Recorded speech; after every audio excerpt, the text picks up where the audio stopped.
Right, so hey everyone and welcome back to another budget photography video. So in 2021, we are used to having our pictures, images, whatever you want to call them, instantly. We open our phones, we open the camera apps, and we take the picture. See? Hello? Yes. But in 1998, things weren't really that clean cut. Some people, yes, some people in 1998 had digital cameras, but they were still really quite expensive. So most people had a film camera. But with probably a lot of help from Polaroid, Fujifilm basically copied their design. And in 2021, we don't really have Polaroid. Although we do have Polaroid, but they were caught up in a lot of scandals, so we don't really have Polaroids anymore. So we have this instead, the Fuji Mini 11. Probably one of the best small film instant cameras that you can buy. I absolutely love this camera. You have a 60mm lens with an ISO range of about 800. Now you cannot change any of the settings. It is purely point and shoot. Now there are some downsides and there are some good sides, but we'll get to both of them. So as I said, we've got a nice 60mm lens just there. It's a really nice focal length. I do kind of wish it was 50mm rather than 60mm, but that's neither here nor there. It's 10mm, so what are you going to do? It is an instant film camera, so you do not, I repeat, you do not have a back LCD, which is kind of annoying, but it's quite nice at the same time. Then there's the flash. The flash is only okay. You can't turn it on or turn it off. It's either on or that's about it. Which is a real pain in the bum because you can get areas of where you're nicely lit and then the flash just blows it out even more. So your image goes from being like 1 stop overexposed to about 10 stops overexposed. So yeah. Now this problem I do actually quite like. It's the fact that it's a rangefinder.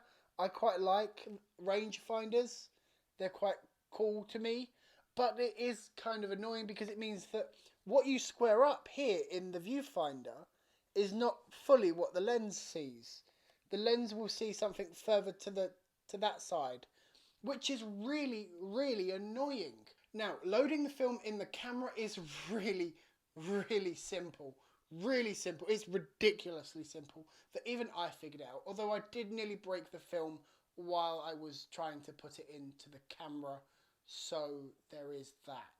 Now there is a little bit of a confusing hand grip on this thing because you're meant to kind of hold it like this, but when you look at them through the viewfinder, your finger kind of half covers this and your thumb gets in the way of your nose and you know, you kind of move them out the way and you have to kind of hold it like this, which is never very comfortable. So you think, okay, maybe I have to hold it like this. Well, no, there's no hand grip there. I can't hold it like that, which would seem a little bit better because of where the rangefinder is for the camera. But it's not designed like that. So you think, okay, well maybe I have to hold it like this, but and then you can't see. Yeah, yeah, it's confusing. Now I do want to state that this camera is nowhere near cheap. You can pick the actual camera up for about £80 here in the UK. And you can pick up a 10 shot worth of film for about £15. So you're looking at about £95 to own the camera and some film.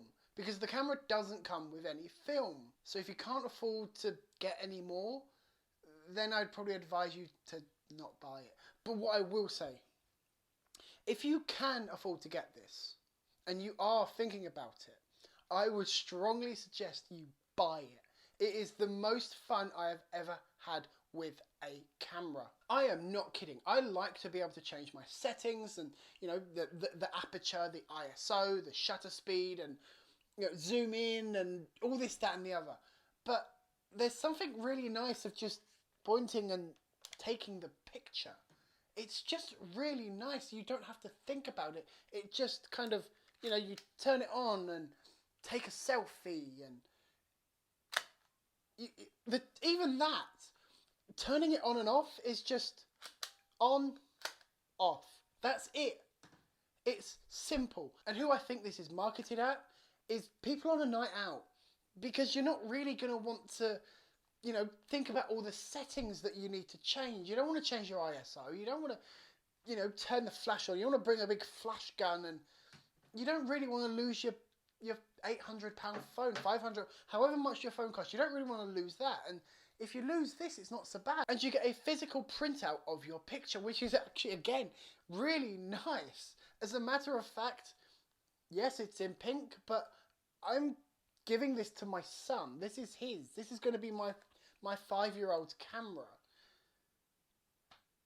And it's going to be great. He's going to love it. It's simple, it's point, it's shoot and go.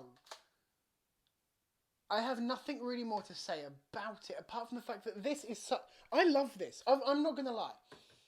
I have been struggling with my photography, as you may know if you saw one of my previous videos. And this little camera brought it back for me. It brought back the enjoyment of taking pictures again. I just went out with a roll of, 10 shots, I think it was. And I just took the picture and I was away. I enjoyed myself. I had nothing else. It was just me and the camera. No back LCD screen. I couldn't check my exposure. I couldn't check any bracketing or focus. A few of my shots were out of focus. They just were. But I don't care. Because this brought the joy back. Anyway guys, thanks for joining me in this video, and I'll see you in the next one.